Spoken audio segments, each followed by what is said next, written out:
नमस्कार विद्यार्थी मित्रांनो, क्रिएटिव्ह मॅथ्स मराठी या आपल्या लाडक्या यूट्यूब चॅनलमध्ये तुमच्या सगळ्यांचं पुन्हा एकदा सहर्ष स्वागत आहे.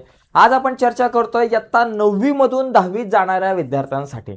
मित्रांनो, जे विद्यार्थी 9वीत आहेत आणि आता 10वीला जाणार आहे त्यांच्यासाठी एक स्पेशल कोर्स मित्रांनो तयार होत आहे. 7 ते 8 व्हिडिओचा हा स्पेशल कोर्स आहे. तुम्ही जर 9वीतून 10वीत जाणार असाल तर तुमच्यासाठी हा कोर्स अतिशय महत्त्वाचा आहे. कारण इयत्ता 10वीचा अभ्यासक्रम पूर्ण होण्यासाठी किंवा इयत्ता 10वीची गणित समजण्यासाठी, संकल्पना समजण्यासाठी 9वीच्या काही कन्सेप्ट आहेत महत्त्वाच्या किंवा काही बेसिक कन्सेप्ट इम्पॉर्टंट आहेत, त्या माहिती पाहिजेत. जर तुमचा पाया मजबूत असेल मित्रांनो, कुठलीही बिल्डिंग असेल, इमारत असेल, घर असेल, तिचा पाया जितका मजबूत असतो तितकी मजबूत ती इमारत उभी राहते. त्यामुळे तुमचा पाया मजबूत असला पाहिजे. म्हणून मित्रांनो, आपण सिलेबस सुरू करण्याच्या अगोदर तुमचा पाया मजबूत करायचा एक प्रयत्न करणार आहोत. आणि म्हणूनच ही व्हिडिओ आहे, ही सिरीज आहे जी तुमच्यासाठी खूपच महत्त्वाची आहे. इयत्ता 10वीला कुठल्या कुठल्या गोष्टींची गरज भासणार आहे तुम्हाला. उदाहरणार्थ इयत्ता 9वीचा जर विचार केला, इयत्ता 9वी मधल्या तुमच्याकडे तुम्हाला त्रिकोण हा हे प्रकरण आहे. तर त्रिकोणाचे प्रकार, त्याचे गुणधर्म, वेगवेगळ्या प्रकारच्या कसोट्या, त्रिकोणाच्या एकरूपतेच्या कसोट्या, समरूपतेच्या कसोट्या, चौकोनाचे प्रकार, गुणधर्म, ह्या सगळ्या गोष्टी तुम्हाला आल्या पाहिजेत. त्याचबरोबर वर्तुळ आहे, वर्तुळाच्या त्रिज्या असेल, जीवा म्हणजे काय, स्पर्शिका म्हणजे काय, छेदिका म्हणजे काय, या काही कन्सेप्ट आहेत. त्याचबरोबर तुम्हाला पहिलं प्रकरण आहे तुमचं आणि दुसरं प्रकरण आहे भूमितीमधलं इयत्ता 9वीचं. त्याच्यामध्ये समांतर रेषा आणि कोन यांच्या संदर्भातले अंतरकोन, व्युत्क्रम कोन, संगत कोन, या सगळ्या गोष्टींची तुम्हाला गरज आहे इयत्ता 10वीसाठी. तर या सगळ्या 9वीच्या प्रकरणामधल्या अशी कुठल्या महत्त्वाच्या संकल्पना आहे ज्याची 10वीला तुम्हाला 100% गरज आहे, अशा संकल्पनांवरती आपण चर्चा करणार आहोत. आणि त्याच्यातली ही पहिली व्हिडिओ. आणि आजच्या या व्हिडिओ मित्रांनो आपण एकदम बेसिक संकल्पनांवरती चर्चा करूयात. कारण मला माहिती आहे आपल्या काही विद्यार्थ्यांना गुणाकार, भागाकार, बेरीज, वजाबाकी, संख्या, त्यांचे प्रकार या सुद्धा गोष्टी माहिती नाहीत. तर आपण तिथून सुरुवात करणार आहोत. आजची जी व्हिडिओ आहे त्याच्यामध्ये एकदम बेसिकवर चर्चा करणार. गुणाकार, भागाकार, बेरीज, वजाबाकी या 4 गोष्टींवरती आपण चर्चा करणार आहोत. आणि ती पूर्णांकांची, अपूर्णांकांची बेरीज आणि काही चिन्हांचे नियम असतात. 2 संख्यांना समान चिन्ह असेल म्हणजे वजाचं चिन्ह असेल तर त्यांची बेरीज करायची का वजाबाकी करायची, अधिकचं चिन्ह असेल तर काय करायचं, अधिक वजाचं चिन्ह असेल तर काय करायचं. तर या सगळ्या महत्त्वाच्या मुद्द्यांवरती आज आपण चर्चा करणार आहोत. तर जाऊयात मित्रांनो पटकन पुढे जाण्याच्या अगोदर एक रिक्वेस्ट आहे. नवीन असाल तुम्ही आपल्या चॅनलवर आणि अजूनपर्यंत आपला चॅनल सबस्क्राईब नसेल केला तर आत्ताच आपला चॅनल सबस्क्राईब करा आणि त्या बाजूला असलेलं बेलचं बटन दाबा, जेणेकरून आम्ही अपलोड केलेल्या प्रत्येक नवीन व्हिडिओची नोटिफिकेशन तुमच्यापर्यंत पोहोचेल. आणि जे विद्यार्थी सेमी इंग्लिशला आहे त्यांच्यासाठी हीच व्हिडिओ मी इंग्लिशमधून सुद्धा घेऊन येणार आहोत. त्यासाठी आपला दुसरा यूट्यूब चॅनल आहे, त्याची लिंक या व्हिडिओच्या खाली डिस्क्रिप्शनमध्ये आहे. त्या लिंकवर क्लिक करून तुम्ही आपला दुसरा यूट्यूब चॅनल जो आहे तो सबस्क्राईब करा. त्यावरती तुम्ही इंग्लिशमधून गणिताच्या सगळ्या व्हिडिओज बघू शकताय. तर बघा मित्रांनो, सगळ्यात पहिला महत्त्वाचा मुद्दा म्हणजे गुणाकार, भागाकार, बेरीज, वजाबाकी समजून घेण्याच्या अगोदर मित्रांनो बघा, हे संख्यांचे प्रकार. आज आपल्याला काय शिकायचंय, संख्यांचे नेमके कुठले प्रकार आहेत त्याच्यावर चर्चा करणार. बेरीज कशी करायची, वजाबाकी कशी करायची, गुणाकार कसा करायचा, भागाकार कसा करायचा. 8वी 9वीच्या विद्यार्थ्यांसाठी सगळ्यांसाठी अतिशय महत्त्वाचा आहे. जे 10वीत जाणारे विद्यार्थी त्यांच्यासाठी अतिशय इम्पॉर्टंट मुद्दा आहे. तर सगळ्यात पहिली गोष्ट, संख्यांच्या प्रकारावरती जर तुम्ही विचार केला तर संख्यांचे बघा बरं का, नैसर्गिक संख्या, पूर्ण संख्या, पूर्णांक संख्या, समसंख्या, विषम संख्या, मूळ संख्या, संयुक्त संख्या, पूर्ण वर्ग संख्या, या सगळ्या गोष्टी आपण एकदम शॉर्टकटमध्ये समजून घेऊयात मित्रांनो, एकदम सोप्या पद्धतीने. आता बघा, तुम्हाला माहिती आहे, तुम्ही इयत्ता 9वीला मागच्या वर्षी ही संख्या रेषा बघितली. या संख्या रेषेवरती बघा 0 असतो, 1 असतो, 2 असतो, 3 असतो, 4 असतात, 5 असतात. इथे -1 आहे, -2 आहे, -3 आहे, -4 आहे. तर आता या संख्या रेषेवर म्हणजे ऍक्च्युली ही पहिली रेषा होती आणि या रेषेवरती ज्यावेळेस मी संख्या मांडल्या तेव्हा ही संख्या रेषा झाली.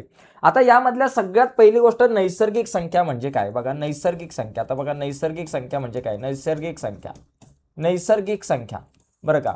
नैसर्गिक संख्या म्हणजे काय बघा, निसर्गामध्ये आपण बघा नैसर्गिक संख्या. तर या संख्या रेषेवरती जर तुम्ही बघितलं ना तर या संख्या रेषेपासून मध्ये 1 पासून पुढच्या ज्या काही संख्या आहेत त्या सगळ्या संख्यांना आपण नैसर्गिक संख्या म्हणतो. उदाहरणार्थ 1, 2, 3, 4, 5. निसर्गामध्ये नैसर्गिकरित्या आपण ज्या काही आपल्या रोजच्या व्यवहारामध्ये नैसर्गिकरित्या ज्या आपण संख्या बोलतो, उदाहरणार्थ माझं वय 1 वर्ष आहे किंवा मला 1 किलो तांदूळ द्या, मला 1 साबण द्या, मला 1 माचीस द्या. आपण मला -1 माचीस द्या म्हणतो का? दुकानदाराकडे जातो दुकानामध्ये, त्याला आपण असं म्हणतो का मला -1 माचीस द्या?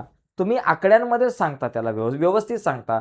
मला 1 माचीस द्या, 2 माचीस द्या, असे तुम्ही व्यवहारामध्ये रेग्युलरली जे काही आकडे वापरले जातात आपले, त्याला आपण नैसर्गिक संख्या म्हणतो. पण त्याच्यापेक्षा साधी सोपी पद्धत म्हणजे लक्षात ठेवण्याची, साधी सोपी कन्सेप्ट लक्षात ठेवण्याची, संख्या रेषेवर मध्ये वरती 1 पासून ज्या काही पुढच्या संख्या सगळ्या 1 पासून पुढच्या सगळ्या संख्यांना आपण नैसर्गिक संख्या म्हणतो. त्याच्यानंतर पुढचा एक महत्त्वाचा मुद्दा आहे, नैसर्गिक संख्यानंतर आपल्याकडे तो पूर्ण संख्या. पूर्ण संख्या म्हणजे काय बाबा? पूर्ण संख्या तुम्हाला माहिती आहे, सुरुवातीला 1 ते 9 पर्यंतच्या अंकांचा शोध लागला होता. त्याच्यानंतर मित्रांनो शून्य आला. ब्रह्मगुप्त नावाच्या भारतीय गणिततज्ञाने जगाला शून्य दिला आणि शून्य आल्यानंतर गुणाकार, भागाकार, बेरीज, वजाबाकी या ज्या संकल्पना आहेत त्या करण्यामध्ये किंवा या क्रिया करण्यामध्ये खूप सोपं झालं. मग शून्य ज्यावेळेस या संख्यांमध्ये ऍड होईल, म्हणजे शून्यापासून पुढच्या ज्या काही संख्या आहेत त्यांना आपण काय म्हणतो? पूर्ण संख्या. म्हणजे 0, 1, 2, 3, 4, 5 डॉट डॉट डॉट या सगळ्या संख्यांना आपण पूर्ण संख्या म्हणणार. तुम्ही म्हणणार सर तुम्ही काहीतरी गडबड करताय. तुम्ही मगाशी म्हटलं 1 2 3 4 5 6 या तर सगळ्या नैसर्गिक संख्या आहेत. 1 2 3 4 5 6 7 8 9 10 पुढे अनंतपर्यंत. मग इथं तुम्ही त्याला पूर्ण संख्यांमध्ये पण लिहिलं, असं कसं? तर मित्रांनो लक्षात घ्या, 1 पासून पुढच्या ज्या संख्या आहेत, उदाहरणार्थ 1 जी आहे ती नैसर्गिक संख्या सुद्धा आहे, पूर्ण संख्या सुद्धा आहे. 2 ही नैसर्गिक सुद्धा आहे, पूर्ण सुद्धा आहे. 3 ही नैसर्गिक सुद्धा आहे, पूर्ण सुद्धा आहे. पण 0 ही फक्त पूर्ण संख्या आहे, 0 ही नैसर्गिक संख्या नाहीये. यानंतर पूर्णांक संख्या म्हणजे काय? बघा, या सगळ्या गोष्टी आपण नीट समजून घ्यायच्यात. पूर्णांक संख्या, पूर्णांक संख्या म्हणजे काय मित्रांनो? या संख्या रेषेवरचे सगळे अंक, म्हणजे अधिक मधले, वजा मधले. पूर्वी बघा काय व्हायचं की म्हणजे ह्या संख्यांचा शोध कसा लागला? सुरुवातीला बेरीज वजाबाकी करताना सगळ्या नैसर्गिक संख्या होत्या. उदाहरणार्थ मग वजाबाकी केली जायची सुरुवातीला. 10 वजा 5 केलं की 5 आलं, 10 वजा 7 केलं की बाबा 3 आलं, 10 वजा 8 केलं की बाबा 2 आलं. पण ज्यावेळेस लोकांनी असं करायला सुरुवात केली, 8 वजा 10, 8 वजा 10 पण 2 कसं काय? 10तून 8 गेल्यावर 2 येतात. मग 8तून 10 गेल्यावर 2 कसं काय लिहायचं? मग दोघांची उत्तर तर सारखी ना, 10तून गेल्यावर 2, 8तून 10 गेल्यावर पण 2, हे सारखी उत्तर नसू शकतात. मग या सगळ्या गडबडीमधून ऋण संख्यांचा शोध लागला. ओके, ऋण संख्यांचा शोध लागला. म्हणजे संख्या रेषेवरच्या धनसंख्या, ऋण संख्या, शून्य या सगळ्यांना पकडून आपण पूर्णांक संख्या म्हणतो. या सगळ्यांना म्हणायचं पूर्ण संख्या. म्हणजे वजा 2, वजा 1, 0, 1, 2 या सगळ्या संख्यांना आपण पूर्णांक संख्या. म्हणजे आता या सगळ्यांमध्ये तुम्ही लक्षात घ्या, तुम्ही 1 ला तुम्ही काय, 2 ला तुम्ही काय म्हणू शकता? बाबा ही नैसर्गिक संख्या आहे. 2 ला तुम्ही पूर्ण संख्या पण म्हणू शकता, 2 ला तुम्ही पूर्णांक संख्या पण म्हणू शकता. परंतु 0 ला तुम्ही काय म्हणू शकता? पूर्ण संख्या आणि पूर्णांक. 0 ही नैसर्गिक नाहीये, ती पूर्ण आणि पूर्णांक आहे. आणि वजा 2चा जर तुम्ही विचार केला, वजा 2चा, वजा 2 ही पूर्णांक संख्या आहे. वजा 2 ही पूर्ण संख्या नाहीये, नैसर्गिक संख्या नाहीये, तर वजा 2 ही पूर्णांक संख्या आहे. तर अशा प्रकारे या सगळ्या संख्या आपण नीट समजून घेतल्या पाहिजेत. याच्यानंतर समसंख्या, एकदम सोपं आहे. आता तुमच्या आवडीच्या संख्या. समसंख्या म्हणजे ज्या संख्यांना 2ने भाग जातो त्यांना समसंख्या म्हणतो. विषम संख्या म्हणजे ज्या संख्यांना 2ने भाग जात नाही त्यांना आपण विषम संख्या म्हणतो. समसंख्या म्हणजे काय बाबा? 2च्या पाड्यातल्या संख्या. आपल्याला माहिती आहे बघा, बे के बे, बे दुने 4, बे त्रिक 6, बे चौक 8, बे पंचे 10 डॉट डॉट डॉट. त्याच्यानंतर आपल्याकडे विषम म्हणजे काय? ज्याला 2ने भाग जात नाही. 1 झालं, 3 झालं, 4 5 6 7 8 9 या झाल्या विषम संख्या. एकदम सोपं आहे, सम विषम सोपं आहे. त्याच्यानंतर मूळ संख्या म्हणजे काय मित्रांनो? मूळ संख्या म्हणजे काय? मूळ संख्या म्हणजे काय ही संकल्पना खूप सोपी आहे आणि महत्त्वाची आहे एकदम. मूळ संख्या, मूळ संख्या. ओके, तुम्हाला इयत्ता 10वीचं संभाव्यता हे प्रकरण समजून घेण्याच्या अगोदर या संख्यांचे प्रकार माहिती पाहिजेत, नाही तर गडबड होईल. बघा, मूळ संख्या म्हणजे काय? ज्या संख्यांना फक्त 2च संख्यांनी भाग जातो. 2 संख्या म्हणजे काय? एक म्हणजे ती स्वतः आणि दुसरी म्हणजे 1. या 2च संख्यांनी ज्या संख्येला भाग जातो तिला आपण मूळ संख्या म्हणतो. उदाहरणार्थ बघा, 1ला फक्त एकाच संख्येने भाग जातो, त्याच्यामुळे ती मूळ संख्या नाहीये. तर 2ला 2 संख्यांनी भाग जातो, 2 आणि 1. ओके, 3ला पण 1 आणि 3 या 2च संख्यांनी भाग जातो. 4ला 3 संख्यांनी भाग जातो, 1ने जातो, 2ने जातो, 4ने जातो. म्हणजे ही मूळ संख्या नाहीये 4. 5 ही मूळ संख्या आहे, 6 7 ही मूळ संख्या आहे, 8 9 मूळ संख्या नाहीये. कारण 9ला 1ने भाग जातो, 3ने भाग जातो आणि 9ने भाग जातो, अशा 3 संख्यांनी जातो. 11 ही मूळ संख्या आहे, 12 13 मूळ संख्या आहे, 14 15 16 17 19 या संख्या मूळ संख्या आहे. या सगळ्या संख्या मूळ संख्या आहेत. ओके, त्याच्यानंतर संयुक्त संख्या म्हणजे काय? बघा, संयुक्त संख्या, मूळ संख्यांनंतर संयुक्त संख्या पण आपण जरा नीट समजून घेऊयात. संयुक्त संख्या, संयुक्त संख्या म्हणजे काय? की बाबा ज्या संख्यांना दोन पेक्षा अधिक संख्यांनी भाग जातो. म्हणजे बघा, मूळ संख्या म्हणजे काय, त्यांना फक्त दोनच संख्यांनी भाग जातो. आणि संयुक्त संख्या म्हणजे काय, ज्या संख्यांना दोन पेक्षा जास्त संख्यांनी भाग जातो अशा संख्यांना संयुक्त संख्या. आता एकाला फक्त एकाच संख्येने भाग जातो म्हणजे ती संयुक्त नाहीये. दोनाला एकाने आणि दोन ह्या दोनच संख्यांनी भाग जातो म्हणजे ती मूळ संख्या आहे, ती संयुक्त संख्या नाही. पण चाराला कशाने भाग जातो बघा, चाराला एकाने जातो, दोनाने जातो, चाराने जातो, ही संयुक्त संख्या आहे. 5 नाहीये, 6 संयुक्त संख्या आहे, 7 नाही 8 संयुक्त संख्या आहे, 9 संयुक्त संख्या आहे, 10 आहे संयुक्त, 11 नाही 12 संयुक्त संख्या आहे, 13 नाही 14 आहे, 15 आहे, 16 संयुक्त संख्या आहे. तर या सगळ्या झाल्या संयुक्त संख्या. तर आता या दोघांमध्ये लक्षात घ्या, मूळ संख्या आणि संयुक्त संख्यांमध्ये बघा, कुठलीच नैसर्गिक संख्या जर तुम्ही पकडली, बघा 2 मूळ संख्या, 4 संयुक्त संख्या, 5 मूळ संख्या, 6 संयुक्त संख्या, 7 मूळ संख्या, 8 संयुक्त संख्या, 9 संयुक्त संख्या, 10 संयुक्त संख्या, 11 मूळ संख्या. म्हणजे जगामधल्या कुठल्याही संख्या पकडा नैसर्गिक, एक तर ती संयुक्त असेल किंवा मूळ संख्या असेल. पण एक ही एकमेव अशी संख्या आहे की जी फक्त जी संयुक्त पण नाही आणि मूळ पण नाही, अशी ही एकमेव संख्या आहे की जी संयुक्त नाही आणि मूळ संख्या नाही. आणि त्यातल्या त्या दोनाचा जर विचार केला ना, दोन ही एकमेव अशी संख्या आहे की जी सम सुद्धा आहे आणि मूळ सुद्धा आहे.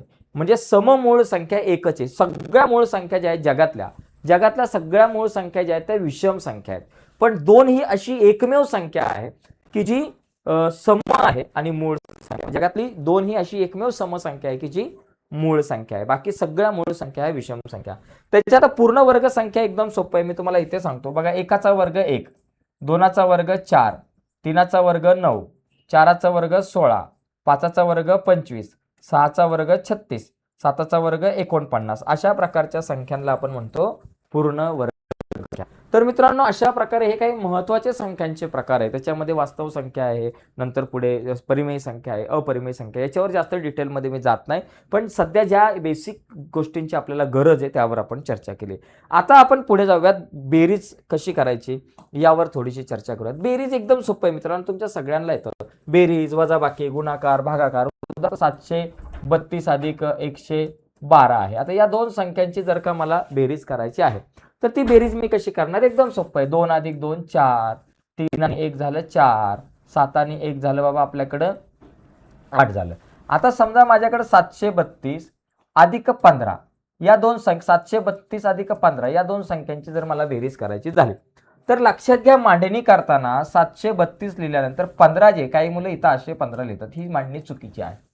तर 15 लिहिताना आपल्याला इथं लिहायचं आहे. हा एकक स्थानचा अंक, हा दशक स्थानचा अंक, आणि मग बेरीज करायचे. बघा 5 आणि 2 झाले 7, 3 आणि 1 झाला 4 आणि हा झाले 7, 747. अशी मला बेरीज करायची.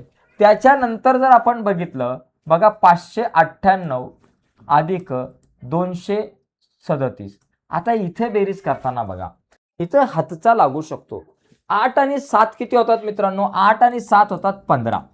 मग 8 अधिक 7 15 होतात ना, तर इथं डायरेक्ट 15 लिहायचे नाही. आपल्याला इथं फक्त हे जे एकक स्थानचा अंक आहे ना तो 5च लिहायचा आहे, आणि जे 1 आहे त्याला वरती हातच्याला द्यायचा आहे. समजलं? तुम्ही काय केलं, 8 आणि 7 15चे इथं मी 5 दिले आणि 1 जो आहे तो वरती हातच्याला गेला. आणि मग आता ह्या तिघांची बेरीज करा. 9 आणि 1 10, 10 आणि 1 10 आणि 3 13. मग आता इथं 13 होता, 13चे मग आपण काय करायचे, इथं 3 लिहायचे आणि हा जो 1 आहे त्याला वरती हातच्याला देऊन टाकायचा. काय झालं, 5 आणि 2 किती झाले बाबा, 5 आणि 2 झाले, 5 आणि 1 6 आणि 2 8 झाले, 835. तर अशा पद्धतीने आपण ही बेरीज करतो. तुम्हाला माहिती आहे ही बेरीज कशी करायची, पण एक रिव्हिजन म्हणून मी पुन्हा पुन्हा या सगळ्या गोष्टी घेतोय. याच्यानंतर आपण अपूर्णांची बेरीज, वजाबाकी पण बघणार आहोत. आता वजाबाकी बघा, वजाबाकी बघा, 537 वजा 242, 224 पकडा. बरं, आता वजाबाकी करताना बघा, 7तून 4 गेले 3, 3तून 2 गेला 1, 5तून 2 गेले 3, बाबा इथं आलं 313. दुसरी गोष्ट, परत 537 वजा फक्त तुमच्याकडे 24च असतील, तर ह्या 24ला आपण इथं लिहायचं नाही, ही मांडणी चुकीची आहे.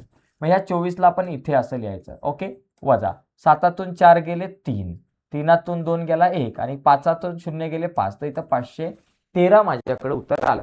आता याच्यानंतर बघा, 237 वजा 199, इथं गडबड होते.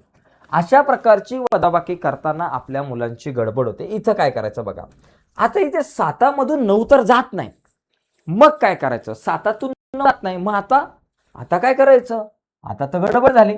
मग 7तून 9 जर जात नसेल तर मग एक आयडिया करायची, 7चं काय करायचं 17 करायचे, एक हातचा उसना घ्यायचा 17, 7चे डायरेक्ट 17 करायचे आणि हा जो एक हातचा घेतला होता त्याला इथं लिहून टाकायचा, किंवा तुम्ही ह्या 3तून 1 गेला 2, तुमच्या वेगवेगळ्या पद्धतीने तुम्ही करू शकता. चला 7चं मी 17 केलं. आता 17तून 9 गेले, 17 मधून 9 गेले किती राहिले बाबा 8 राहिले, 17तून 9 गेले सर 8 राहिले. ठीक आहे, झालं बाबा. मग आता पुढचा मुद्दा बघा, इथं 3मधून आता काय करायचं माहितीये का, 3मधून आता आपल्याला काय वजा करायचे, 9 आणि 1 10, हा जो हातचा घेतलाय तो 10 वजा करायचे. आता 3मधून 10 तर वजा होत आहे, जसं इथं 7तून 9 जात नव्हते तशी आता 3तून 10 जाणार नाही. मग आता 3तून 10 जात नसतील तर इथं काय करायचे, 3चे करायचे 13 आणि हा एक हातचा इथं देऊन टाकायचा, 3चे केले 13. आता 13तून 9 आणि 1 10 गेले, किती राहिले बाबा 3 राहिले या ठिकाणी. झालं, 3 राहिल्यानंतर 2मधून हा 1 आणि 1, बरं का, 2मधून आता किती वजा होतील, हा 1 आणि 1, 2तून 2 वजा होतील, 2तून 2 गेले 0, म्हणजे माझ्याकडे उत्तर आलं 38. ठीक आहे, आता परत बघा, 2348 वजा 1259, बरं. आता ही वजा बाकी आपण या ठिकाणी करूयात. इथे बघा, इथे 8तून 9 जात नाही. आता 8तून 9 जात नसेल तर मी काय करणार, ह्या 8चे करतो 18. ठीक आहे, 18 आणि इथे एक हातच्याला दिला. 18तून 9 गेले किती राहिले बाबा, 18तून 9 गेले 9 राहिले, बरोबर. आता इथं मी एक हातचा घेतला होता, आता मला इथं 5 आणि 1 6 झाले बाबा. 4मधून 5 आणि 1 6 वजा होत नाही, मग परत 4चे करून टाका 14, इथं हातच्याला एक देऊन टाका. 14मधून 5 आणि 1 6 गेले, 14तून 6 गेले, माझ्याकडे आले 8. बरं, आता पुढे काय होईल, 3मधून आता हे 2 आणि 1 3 घ्या, 3तून 3 गेले 0, 2तून 1 गेला 1, 1089. तर अशा पद्धतीनं आपल्याला वजाबाकी करता आली पाहिजे. ठीक आहे, तर प्रत्येक प्रक्रियेवरती आपण 3-4 मिनिटं आता बोलूयात. आता गुणाकार बघा, गुणाकार करताना बघा, पहिली गोष्ट समजा माझ्याकडं 28 5 आहे, बरं. एका संख्येने, एक अंकी संख्येने 2 अंकी संख्येला गुणायचं. आता बघा 5 गुणिले 8, 5 8 40 येतात. 8 5 40 किंवा 5 8 40. 40 आल्यानंतर मला काय करायचं, हे 40चे शून्य फक्त इथं लिहायचे आणि हे जे 4 जे आहेत हे 4, या 4ला इथं हातच्याला आपल्याला लिहून टाकायचं, एवढं लक्षात घ्यायचं, बरोबर. आपण काय केलं, 4ला इथं वरती लिहून टाकला. मग काय होईल, 4 आणि मग आता काय होईल, 5 दुने 10. आता बघा, पहिलं 5 8 40, 40चे मी इथं शून्य घेतले, या 4ला वर लिहिलं. आता 5 दुने 10 आणि 4 झाले 14, 140 माझ्याकडे उत्तर आलं. ओके, झालं. याच्यानंतर पुढचं बघा, आणखी एक 2 अंकी संख्येने 2 अंकी संख्येला गुणणं, 28 गुणिले 21. आता एक लक्षात घ्यायचं, 28 गुणिले 21 करताना तुम्हाला जर 21चा पाडा येत नसेल, 21चा आला तर ठीक आहे बाबा, 21 8 जे काय आहे ते तुम्ही या ठिकाणी लिहिलं, पण 21चा पाडाच येत नसेल तर मग काय करायचं, पहिले 1 आणि 28ला गुणायचं आणि मग 2 आणि 28ला गुणायचं. मग कसं करायचं बघा, 1 गुणिले 8 8 झाले, 1 गुणिले 2 2 झाले, लिहिलं, झालं. 28 1 28, म्हणजे 1 गुणिले 8 8, 1 गुणिले 2 2. आणि मग काय करा, आता 2ने गुणायचंय, पण 2ने गुणण्याच्या आधी इथं एक शून्य घ्यायचा आणि मग 2ने गुणायचं. आता बघा, 2 8 16, मग 16चे मी काय करतो 6 इथं लिहितो आणि एक हातच्याला वरती लिहितो, बरोबर. आता 2 दुने 4, 2 दुने 4 होतं, 4 आणि हा एक झाला 5. बघा, 2 दुने 4 केलं, 4 आणि हा एक 5, 560. आता बेरीज करा, हा 8 जसाच्या तसा, 2 आणि 6 झाले 8 आणि हा 5, माझ्याकडे उत्तर आलं 588. झालं. आता 3 अंकी संख्येने 2 अंकी संख्येला गुणा, 432 गुणिले 37. चला, आता तसंच 7ने पहिलं गुणा 432ला, मग 7 दुने 14, 14चे 4 लिहिले, हातच्याला 1 आला, 7 त्रिक 21, 7 त्रिक 21 आणि 21 झालं बाबा 22, 22चे मी 2 इथं लिहिले, हातच्याला 2 आले, 7 चोक 28, 28 आणि 2 झाले 30, झालं, लिहिले. आता मला 3ने गुणायचं, मग 3ने गुणत असताना पहिला मी इथं लिहितो 0, बरोबर. आता 3 दुने 6 लिहिलं, 3 त्रिक 9 लिहिलं आणि 3 चोक 12 या ठिकाणी लिहिलं. आता बेरीज करा, पहिला 4, 6 आणि 2 8, 9 आणि 0 9, 3 आणि 2 5 आणि हा 1 15,984. तर अशा पद्धतीने आपल्याला हा गुणाकार करता आला पाहिजे. ठीक आहे, तर गुणाकार तुमच्या लक्षात आला. आता आपण भागाकारावरती थोडीशी चर्चा करूया. ठीक आहे, भागाकारावरती. भागाकार आपण काय करू, एक अंकी संख्येने किंवा 2 अंकीचा, आता समजा मला भागाकार करायचा आहे, पाचाने मला भाग लावायचा आहे 725 ला. बरं का, मला काय करायचं, पाचाने भाग लावायचा आहे 725 ला. आता पाचाने भाग लावत असताना बघा, पहिली गोष्ट 7 बघा, पाचाच्या पाड्यामध्ये 7 येतात का? 7 येत नाही. मग पाचाच्या पाड्यामध्ये किती येतात बघा, 5 एके 5, 5 दुने 10, 5 त्रिक 15, 5 चोक 20, 5 पाचा 25, 5 सक 30, 5 साता 35, 5 48, 5 9 45, 5 10 50. पाचाच्या पाड्यामध्ये 7पेक्षा लहान संख्या कुठली? 5. पाचाच्या पाड्यात 5 येतात. मग इथं लिहायचं 5 एके 5. आता 7मधून 5 गेले, राहिले 2, वरून आले 2. पाचाच्या पाड्यात 22 येतात का? आता नाही येत. मग 22 पेक्षा लहान संख्या कुठली येते? 22 पेक्षा लहान संख्या पाचाच्या पाड्यात 5 आहे, 10 आहे, 15 आहे, 20 आहे. या 4 संख्या ज्या आहेत त्या 5पेक्षा लहान आहे. मग यातली मोठ्यात मोठी संख्या 20 घ्यायची आपल्याला, बरोबर. मग ते 5 चोक 20 येतात, म्हणून इथं लिहिलं 4. 5 चोक 20. 22तून 20 गेले, 2 आले आणि वरून आपल्याकडे आले 5. ओके. आता 25 येतात का पाचाच्या पाड्यामध्ये? येतात बाबा. 5 5 25, 5 5 25. अशा प्रकारे मी भाग लावलेला आहे. 25तून 25 गेले 0. या ठिकाणी बघा 145 ला म्हणतात भागाकार. आता काही गोष्टी समजून घ्या. 125 45 ला आपण म्हणतो भागाकार. ओके. त्याच्यानंतर आपल्याकडं 5ला आणि 0ला म्हणतो आपण बाकी. हा जो बाकी आला शेव खाली जो आहे त्याला बाकी. ओके. आणि 725 ला भाज्य आणि 5ला म्हणतो भाजक. ठीक आहे.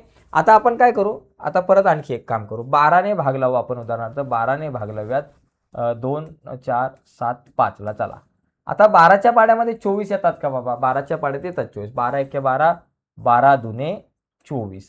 बरं, 24तून 24 गेले 0, वरून आले 7. 12च्या पाड्यात 7 येतात का? नाही येत. मग 12 0 0, बरं का, 12 0 0 घ्या. 7तून 0 गेले 7, वरून आले 5. आता 12च्या पाड्यात 75 येतात का? नाही. 12 सक 72 येतात. मग इथं लिहायचं 12 सक 72. 75 मधून 72 गेले, 3 राहिले. एवढं लिहिलं तरी चालेल. पण पूर्ण जर भाग लावायचा असेल तुम्हाला तर एवढं लिहिलं तरी चालेल. आणि जर पूर्ण म्हणजे ह्याला तुम्ही म्हणू शकताय हा झाला बाकी, हा झाला भागाकार. पण अजून पुढे जायचे असेल तर आता 12च्या पाड्यात 3 येत नाही. 3 येत नाही तर मग इथे 0 घ्या, इथे एक पॉईंट घ्या आणि 12 दुने 24 येतात. 12 दुने 24. आता 30 झाल्यानंतर 12 दुने 24. 30तून 24 गेले 6, एक 0 घेतला आणि 12 पंचे 60, म्हणजे 206.25. तर अशा प्रकारे आपण हा भागाकार करू शकतो. आता अपूर्णांकांची बेरीज आणि वजाबाकी कशी करायची यावर थोडीशी आपण चर्चा करूयात. अपूर्णांकांची बेरीज आणि वजाबाकी बघा, आणि गुणाकार आणि भागाकार सुद्धा बघूयात शॉर्टकटमध्ये. आता माझ्याकडे बघा 25.32 अधिक 7.8 ही मला जर का बेरीज करायची असेल, बरोबर, किंवा वजाबाकी पण करता येईल तुम्हाला. मी तुम्हाला एक एक गणित दाखवतो. 25.32 वजा 7.8 म्हणजे ही बेरीज आणि वजाबाकी जर करायची असेल, एक गणित समजलं, पुढची पण ऑटोमॅटिकली समजते. बघा काय करायचं, 25.32 वजा पॉईंटच्या खाली पॉईंट आला पाहिजे. हिचं 7.8 असं आलं पाहिजे. बघा पॉईंटचं दशांश चिन्ह आहे, त्याच्या खाली दशांश चिन्ह आलं पाहिजे. बाकी तिकडे दुनिया इकडची तिकडे जाऊ द्या.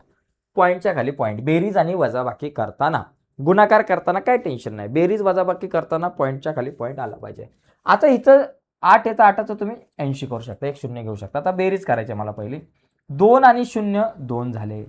8 आणि 3 11, 11चे 1 हातच्याला आला 1 आणि हा जो पॉईंट आहे त्याच्या खाली पॉईंट येतात, दशांश चिन्हाच्या खाली दशांश चिन्ह. 7 आणि 5 12, 12 आणि 1 13चे 3 हातच्याला आला 1, 2 आणि 1 झालं 3, किती झाले बाबा 33.12. आता इथं वजाबाकी करायची. 25.32 वजा 7.8 किंवा समजा इथं 7.82 माझ्याकडे, समजा 7.82. चला मग इथं लिहायचं 25.5 वजा 7.82 असं आपण लिहू शकतो. ओके. आता 2तून 2 गेले 0. आता बघा या ठिकाणी 3तून 8 जात नाही. 3तून 8 जात नसेल तर आपण 3चं काय करतो 13 करतो आणि इथे एक हातच्या देऊन टाकतो. 13तून 8 गेले 5, 8 5 13 येतात ना. 13 मधून 8 गेले, माझ्याकडे राहिले 5. आता हा पॉईंट इथे घेतला. 5मधून 7 आणि हा एक 8 जाणार नाही. 5मधून 7 आणि एक 8 जाणार नाही. मग 5चे आपण करू 15 आणि हा एक हातचा इथे देऊन टाकू. आता 15 मधून 7 आणि एक 8 गेले, किती राहिले बाबा 15 मधून 8 गेले, आपल्याकडे राहिले 7. 15तून 8 गेले, आपल्याकडे राहतात 7 राहतात. ठीक आहे. 15तून 8 गेले 7, कारण 8 आणि 7 15. आणि हा 2 आहे आणि 2मधून हा 1 घालवायचा आहे. 2तून 1 गेला 1 म्हणजे 17.50. तर अशा पद्धतीने जर का अपूर्णांकांची जर का तुम्हाला वजाबाकी करायची असेल किंवा बेरीज करायची असेल तर पॉईंटच्या खाली पॉईंट आला पाहिजे, एवढं लक्षात घ्या. एवढी गोष्ट आपल्याला नीट समजून घ्यायची आहे. ठीक आहे. आता एक तुम्हाला गुणाकार सांगतो. गुणाकार पण एकदम सोपा आहे.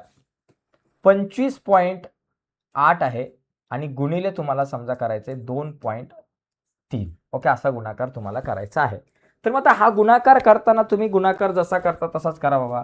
25.8 गुणिले 2.3. तर हा गुणाकार करताना कशी मांडणी करा. आता इथं पहिलं 3ने गुणा आणि नंतर 2ने गुणा. ओके, जसा गुणाकार करतो तसा. पॉईंट वगैरे काही देऊ नका, नंतर आलेल्या उत्तराला आपण पॉईंट देऊ. बघा, 3 8 24 4, आजच्याला आले 2. 3 5 15 आणि 2 झाले 16 17, आजच्याला आला 1. 3 2 6 आणि 1 7. परत बघा, 3 8 24 4, आजच्याला आले 2. 3 5 15 आणि 2 17 7, आजच्याला आला 1. 3 2 6 आणि 1 7. एक शून्य घेतला. 2 8 16 6. आता 2ने गुणू. 2 8 16 6, आजच्याला आपल्याकडे आला 1. 2 5 10 आणि 1 11 1, हातच्याला आला 1. 2 2 4 आणि 1 झाला 5. करा आता बेरीज. आता इथं बेरीज करा. 4 आणि 0 4. 7 आणि 6 झाले 13 3, हातच्याला आला 1. 7 आणि 1 8 9 झालं आणि हा झाला 5. आता इथं पॉईंट कुठं द्यायचा बघा. इथं जर तुम्ही बघितलं, इथं एका संख्येच्या पॉईंट नंतर एक संख्या आहे, बरोबर. आणि इथं पॉईंट नंतर एक संख्या आहे, बरोबर ना. मग 1 आणि 1 किती झाले 2. मग आपल्याला काय करायचंय, दोन संख्यांच्या पॉईंट नंतर दोन संख्या आल्या पाहिजेत, बरं का. इथं पॉईंट नंतर एक संख्या आहे, इथं पॉईंट नंतर एक संख्या आहे. तर जे काही उत्तर येईल गुणाकार करून तिथं पॉईंट नंतर दोन संख्या आल्या पाहिजेत. मग इथं बघा, याच्यानंतर ह्या दोन संख्या येतात, म्हणजे 59.34 असा गुणाकार आपल्याला करता आला पाहिजे. तर गुणाकार एकदम सोपा आहे. ओके, आता आपण काय करू.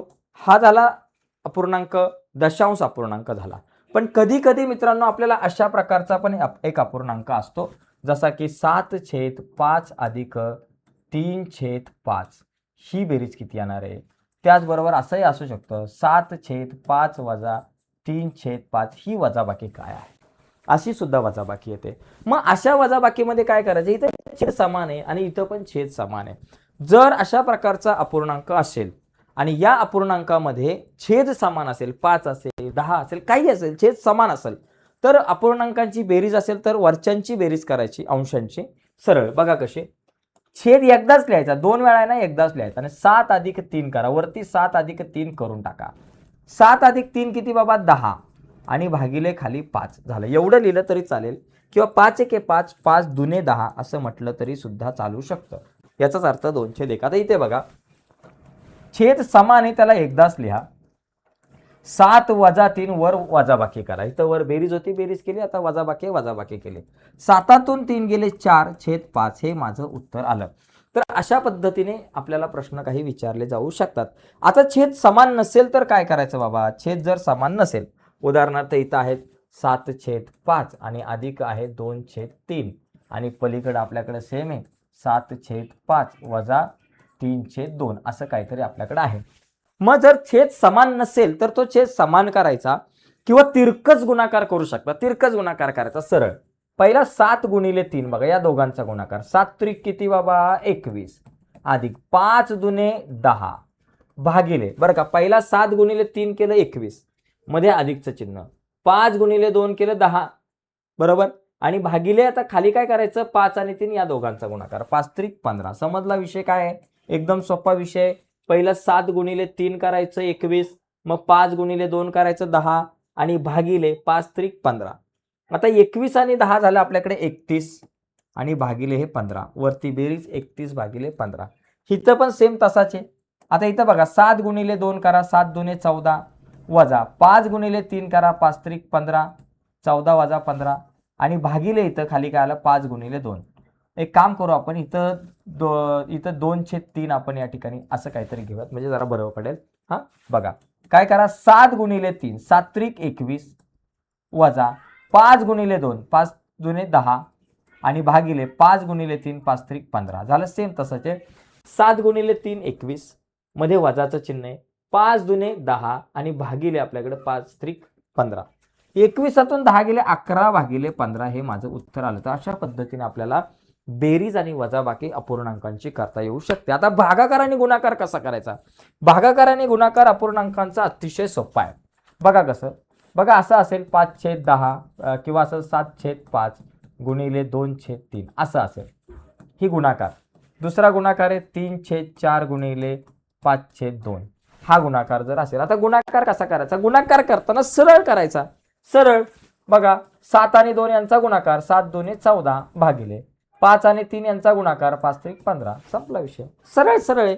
काय जास्त ह्याच्यात जायचं ना अवघडात. 3 5 15 या ठिकाणी लिहिलं आणि इथं 4 2 8 या ठिकाणी लिहिलं. एकदम सोपं आहे. तिसरा अजून एक बघा, 5/8 गुणिले 2/3, बरोबर. आता बघा, 5 2 10 इथं लिहिलं, 8 24 झालं. एवढं लिहिलं तरी चालेल. किंवा 10 आणि 24 या दोघांना परत 2ने भाग जाईल. 10ला 2ने भाग लावला, 2 पंचे 10. 24ला 2ने भाग लावला, 24च्या निम्मे 12. अशा पद्धतीनं तुम्हाला अपूर्णांकांचा गुणाकार करता येऊ शकतो. आता आणखी एक भागाकार कसा करायचा बाबा? यांचा भागाकार एकदम सोपा आहे, गुणाकारासारखाच आहे. बघा कसा, 7/5 भागिले 2/3. आता भागाकार असेल तर एक आयडिया करायची, एकदम सोपी आयडिया आहे. भागाकार असेल ना तर 7/5 जसं तसं लिहायचं आणि गुणाकार करायचा. पहिला जो अपूर्णांक आहे जसाच्या तसा लिहिला आणि गुणिले दुसरा जो अपूर्णांक आहे त्याच्या व्यस्त 2/3च्या उलटे करायचे, 3/2 करायचं बस. आणि मग बाकी तुम्हाला माहिती आहे, 7 त्रिक 21 भागिले 5 दुने 10, संपला विषय. 21/10 आलं उत्तर. किंवा असं असेल 4/5 भागिले 7/8. ओके. आता भागिलेचं गुणिले करा. 4/5 लिहिलं, भागिलेचं गुणिले 8 गेले वर आणि वरचे 7 आले खाली. मग आता काय होईल? 4/8 32 भागिले 7/5 35, 32 भागिले 35. तर अशा पद्धतीने आपण अपूर्णांकांचा भागाकार करू शकतो. ओके. तर या काही गोष्टी आपण समजून घेतल्या पाहिजेत. आता याच्यानंतरचा एक भाग आहे मित्रांनो, सगळ्यात महत्वाचा, तो म्हणजे कसा, जे चिन्हांचे जे काही नियम आहेत ते आपण समजून घ्यावेत. बघा, एक लक्षात घ्या, चिन्हांची बेरीज म्हणजे उदाहरणार्थ अशा प्रकारच्या संख्या असतात, -7 अधिक -7 अधिक 5 वजा, किंवा +7 -5, किंवा -7 -5, किंवा +7 आणि +5. तर इथं काय करायचं बाबा? इथं एक लक्षात घ्यायचं, इथं चिन्हांचे नियम आहेत. म्हणजे बघा, चिन्ह आहेत, कधी कधी दोन संख्यांना अधिकचं चिन्ह असेल, कधी दोन संख्यांना वजाचं चिन्ह असेल, कधी दोन संख्यांना या ठिकाणी बघा, संख्या जरा मी व्यवस्थित लिहितो नीट. बघा, +7 -5, किंवा -7 अधिक 5, किंवा -7 -5, किंवा +7 अधिक 5. ओके. मग आता करायचं काय अशा प्रकारच्या +7 आणि +5? तर इथं काय करायचं बाबा? मग इथं तुम्हाला एकदम सारखी सोपी ट्रिक सांगतो. जर दोन संख्यांना समान चिन्ह असेल तर बेरीज करायची. एकदम सोपी गोष्ट आहे. समान चिन्ह असेल तर बेरीज करायची. आणि जर का दोघांना भिन्न चिन्ह असेल, भिन्न, तर वजा करायचं. बघा कशी ट्रिक आहे. जर दोन संख्यांना चिन्ह असतील समान, जर दोन संख्यांना चिन्ह असतील समान तर त्यांची करायची बेरीज. ओके. आणि जर दोघांना चिन्ह असतील भिन्न तर त्यांची करायची वजा. आता इथं वरती बघा कशी चिन्ह आहेत, भिन्न आहेत. 7 आणि 5 भिन्न चिन्ह, एकाला अधिक आहे एकाला वजा आहे. भिन्न असेल तर वजा करायचं. 7तून 5 गेले 2 आणि उत्तराला मोठ्या संख्येचं चिन्ह 7च्या अगोदर अधिक म्हणून अधिक. इथं वजा अधिक आहे, इथं पण एका संख्येला वजा एका संख्येला अधिक. चिन्ह कसे आहेत? भिन्न. भिन्न असेल तर वजा करायचं. 7तून 5 गेले 2 राहिलं. चिन्ह जे आहे उत्तराला ते मोठ्या संख्येला, मोठ्या संख्येचं चिन्ह 7 आहे, ते 7 मोठी संख्या 7 आहे, तिला वजाचं चिन्ह आहे, उत्तराला वजाचं चिन्ह. खाली बघा, दोन संख्यांना कसं चिन्ह आहे? वजा वजा. वजा वजा म्हणजे समान चिन्ह आहेत. दोघांना चिन्ह समान आहे. समान असेल तर बेरीज करायचं. 7 5 12 होतं आणि मोठ्या संख्येचं चिन्ह वजा, -7, दोघांचं वजाचं चिन्ह दिलं. या +7 अधिक 5, दोघांना चिन्ह कसे? अधिक अधिक आहे, समान आहेत. मग 7 5 झाले 12, उत्तराला अधिकचं चिन्ह. अशा प्रकारे हे कॅल्क्युलेशन करता आलं पाहिजे. ओके. आता आणखी बघा काही गणित आहेत. -5 अधिक 3, वजा अधिक. चिन्ह कशी इथं भिन्न आहेत. वजा अधिक म्हणजे चिन्ह कशी भिन्न, भिन्न होईल मग वजा. 5तून 3 गेले 2, मोठ्या संख्येचं चिन्ह. किंवा या ठिकाणी -22, किंवा -22 -8. आता इथं बघा, वजा वजा चिन्ह कसं आहे? समान. वजा वजा म्हणजे समान. मग इथं काय होणार? बेरीज. 22 आणि 8 झाले 30, मोठ्या संख्येचं चिन्ह. किंवा -22 आणि +8 असतं तर चिन्ह कसे आहेत? भिन्न आहेत. भिन्न आहे म्हणजे वजा होणार. 22तून 8 गेले किती राहिले बाबा? 22तून 8 गेले 14 राहिले, मोठ्या संख्येचं चिन्ह. तर अशा पद्धतीनं हे सगळं कॅल्क्युलेशन तुम्हाला करता आलं पाहिजे.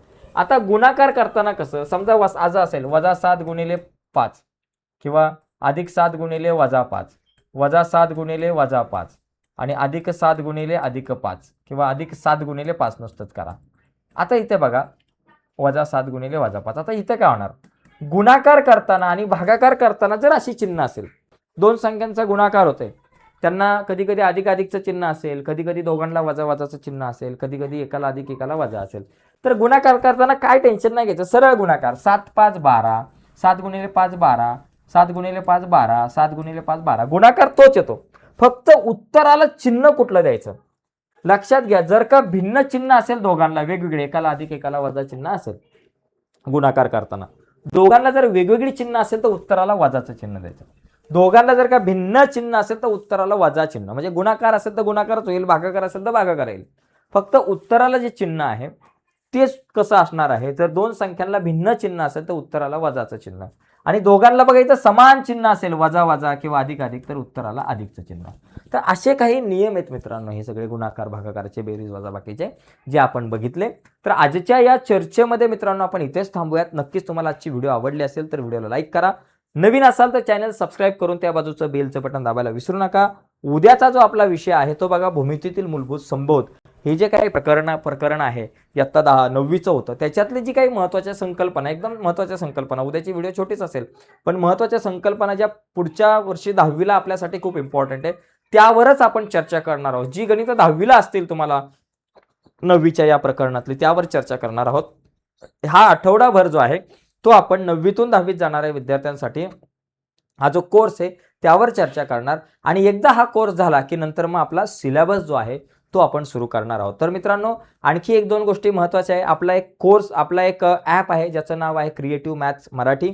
हा ॲप जो आहे तो जर तुम्ही डाउनलोड नसेल केला तर डाउनलोड करा, कारण ॲपवरती आपण काय करतोय, ॲपवरती तुम्ही, आपल्या ॲपवर तुम्हाला गणित, ॲपवरती 3 विषय शिकवले जाणार, गणित, इंग्रजी आणि विज्ञान. तुम्हाला गणिताचा जर ऑनलाईन क्लास लावायचा असेल, गणित, इंग्रजी आणि विज्ञान या 3 विषयांचा ऑनलाईन क्लास आपल्या ॲपवरती तुम्हाला मिळेल. ओके, 1-2 दिवसात इथं याच पुढच्या आठवड्यामध्ये तुम्हाला ॲपवरती लेक्चर चालू होतील आपल्या गणित, इंग्लिश आणि विज्ञानचे. आता ह्याची फी किती आहे ऑनलाईन क्लासची मित्रांनो? ऑनलाईन क्लासची फी फक्त तुमच्याकडे 199 रुपये प्रति महिना. एका महिन्याला फक्त 199 रुपये तुम्हाला पेड करायचे आहेत. किती? 199 रुपये प्रत्येक महिन्याची फक्त फी आहे. त्याच्यामध्ये इंग्लिश, गणित आणि विज्ञानचे तुम्हाला लेक्चर अटेंड करायला मिळतील. आणि सगळ्यात महत्त्वाची गोष्ट, ऑलरेडी गणिताच्या काही आपण व्हिडिओ बनवून ठेवलेले आहेत, त्या व्हिडिओ सुद्धा तुम्हाला इथं ऑलरेडी काही व्हिडिओ गणिताच्या आहेत, तुम्ही ॲपवरती जाऊन बघू शकता. इम्पॉर्टंट गणिताच्या कन्सेप्टवरती त्या सुद्धा तुम्ही बघू शकता. आणि लाईव्ह लेक्चर जे आहेत ते आपले पुढच्या आठवड्यापासून सुरू होईल. तर ज्यांनी आपला ॲप जॉईन नसेल केला, ॲपचं नाव आहे क्रिएटिव्ह मॅथ्स मराठी, त्याची लिंक व्हिडिओच्या खाली डिस्क्रिप्शनमध्ये देतो. त्या लिंकवर क्लिक करून आपला ॲप डाउनलोड करा. त्याच्यावरचा हा 199 रुपयाचा जो कोर्स आहे तो तुम्ही परचेस करा, ज्यावरती आपल्याला 3 विषय शिकायला मिळतील. आणि त्याचबरोबर आणखी एक महत्त्वाची गोष्ट, जे विद्यार्थी सेमी इंग्लिशला आहेत आणि आपल्या सगळ्या व्हिडिओ त्यांना इंग्लिशमधून बघायच्या असतील तर या व्हिडिओच्या खाली डिस्क्रिप्शनमध्ये मी इंग्लिश मीडियमच्या किंवा सेमी इंग्लिशच्या विद्यार्थ्यांसाठी आपला जो यूट्यूब चॅनल आहे त्याची लिंक तुमच्यासोबत शेअर केले. तर आजच्या चर्चेत इथेच थांबूयात. बाय मित्रांनो, धन्यवाद सर्वांना.